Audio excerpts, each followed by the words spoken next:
Hi Gemini, kumusta po kayong lahat? Okay, so yan Gemini. Maraming salamat po sa walang sawang pagsubaybay sa ating pong mga reading. And kung ikaw ay bago pa lang sa ating channel, mag-subscribe na po kayo. Then, i-click mo na rin yung ating notification bell para lagi kang updated sa ating mga bagong upload, okay? So, Gemini, sa mga interested naman sa ating private reading, nasa description box below lang po yung link. Message nyo lang po ako. Okay, tingnan natin Gemini. Ano ba yung possible na ganap sa inyo? Ngayong week na to, Gemini, Sun, Moon, Rising, and Venus sign. So, by the way guys, maganda pa rin na alam nyo inyong Sun, Moon, Rising, and Venus sign, no? Para sa iba pang guidance, okay? Gemini. Wow, strength. Actually, medyo matapang ang mga Gemini ngayong week na to. Nakikita kita na someone na hindi na kayo nagpapa-apekto sa galit ng ibang tao. Parang isipin nila yung galit ko. Parang ganon. Okay? Parang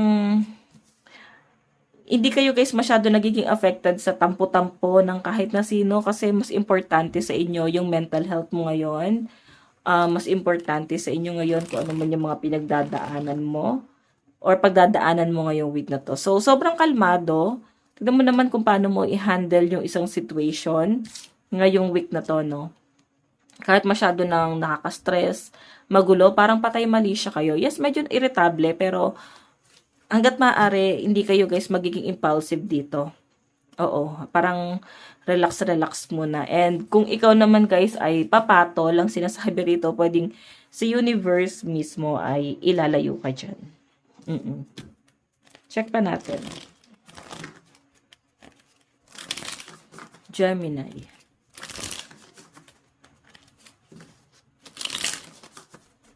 Gemini, Sun, Moon, Rising, and Venus sign.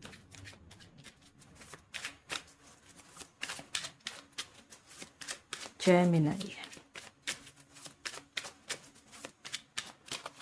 Meron tayong Queen of Pentacles. Okay, so guys, ito ha. Ingat ka, no, pagdating sa kung paano mo i-manage yung pera. May mga Gemini na medyo magastos talaga and pag may pera, sobrang galante talaga. Okay, hindi mo nyo siya guys talaga nakokontrol eh. Yun yung pinapakita sa akin dito, oh. Okay, may paparating na pera dito pero ang sinasabi dito, this time, ingatan mo na siya. Okay, may nakikita rin ako dito guys na huwag kayo basta-basta kakagat sa tulong ng ibang tao kasi parang ano to, patibong to, no? Pwedeng ito yung way nila para makontrol ka nila. Parang ito yung way nila para, alam mo na, para mahawakan ka nila sa leeg, hindi ka makapalag. Ang susundin mo lang is yung sasabihin nila. Medyo may pagkaisip bata tong etong taong to, no? Kasi ginagawa nila to para sa sarili nila. Kasi tingnan niyo naman guys, ahas yan, no? Yung nag-aalok ng pera sa inyo. Okay, kaya nga parang pag-iisipan ng mabuti to ng mga Gemini eh. And alam nyo, pag niloloko kayo, oh, hindi kayo basta-basta parang naniniwala, ganon. So, check pa natin. Parang pulis. Parang pulis. Parang magdududa muna talaga kayo. Hindi kayo mabilis maniwala. Okay. Gemini.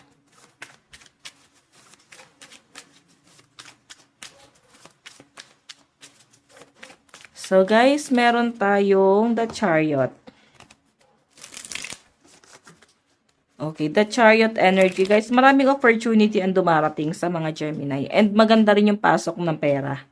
Sa totoo lang, maganda yung daloy ng pera dito. Pero since the Chariot yung energy, parang mabilis din yung labas eh. Mabilis din guys, lumabas yung pera mo. Kahit sabihin natin na malaki yung sahod mo, may promotion. Mabilis din guys lumabas yung pera nyo eh. Siguro kasi hindi ka lang marunong kung paano mo siya i-manage, no? Like, kasi ang pera para sa inyo, material lang naman. Or, hindi nyo siya guys masyadong sinasamba siguro. Kaya ganito. Pero again, baka kasi kailangan matuto kang maging wise para kung sakaling dumating man ang kagipitan. Lalo na ngayong panahon ngayon, Diyos ko, nagtataasan na lahat ng bilihin, no? Tignan pa natin. Gemini, Sun, Moon, Rising, and Venus sign. Ayan, ingat din tayo guys, no? Parang uulan pa ata. Okay. Four of Swords. So, nakikita ko na parang alam nyo yun, nakakatulog kayo ng maayos talaga. Ayan o, nakakatulog kayo ng maayos. Parang mas madalas kang inaantok. Or siguro ito na yung pahinga mo kasi grabe din yung pagod mo nitong mga nakaraan. As in, grabe no. Yung tipong todo trabaho ka, wala ka na masyadong pahinga. And ang dami nyo guys, responsibility na i-consider pa this week. So, this week naman guys, away min ito mga nakaraang araw, no? Kaya this week guys, puro pahinga yung nakikita ko dyan. Okay? So, Gemini, tignan pa natin. Gemini, Sun, Moon, Rising, and Venus sign. Additional message.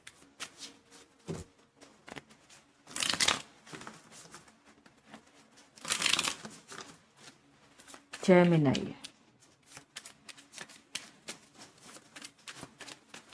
Meron tayong Three of Wands.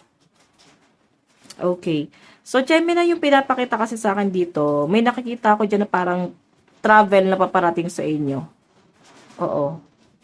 Ayun, no? May biyahe na paparating sa inyo. Pwede biglaan to, no? Pwede hindi mo to ina-expect, tapos parang biglang niyaya na magbiyahe. Pwede tawid dagat or abroad to. O iba sa inyo guys, meron kang gustong mangyari, meron kang gustong i-forso dyan. Like, parang pinagpaplanuhan mo to na makapunta dun sa lugar na yon.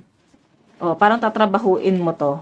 May nakikita rin ako, Gemini, parang wedding or pwedeng parang may magpo-propose.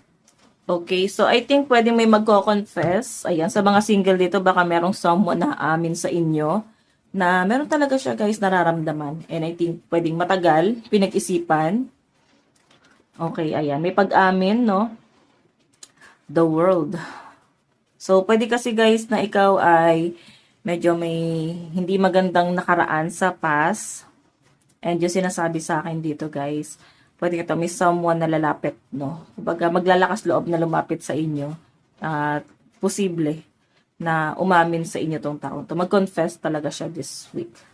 Okay, so sa mga in relationship naman, Gemini, malinaw kasi yung pinapakita sa akin dito na yung person nyo, I think pwede pag-uusapan nyo talaga about dun sa higher commitment na sinasabi, no? Hindi lang siya parang porke magka-live-in is yun na yung pinaka, no? Meron pang mas higit doon, like parang magpapakasal or bubukod na talaga. Tignan pa natin guys, ano naman ang inyong advice. Meron tayong your dreams need a practical plan. So, 'di ba? Pwedeng hindi nyo lang siya guys masimulan kasi pwedeng hindi pa siya talaga pasok pa sa budget or parang hindi ganun ka-practical, no? Kaya ang sinasabi dito, kung ano man yung mga pangarap mo, kailangan mo guys ng maging wise dyan, no? Bago mo siya i-grab. So, by the way, Gemini, ito lang pong inyong reading. Maraming salamat. God bless and love you all. Bye-bye.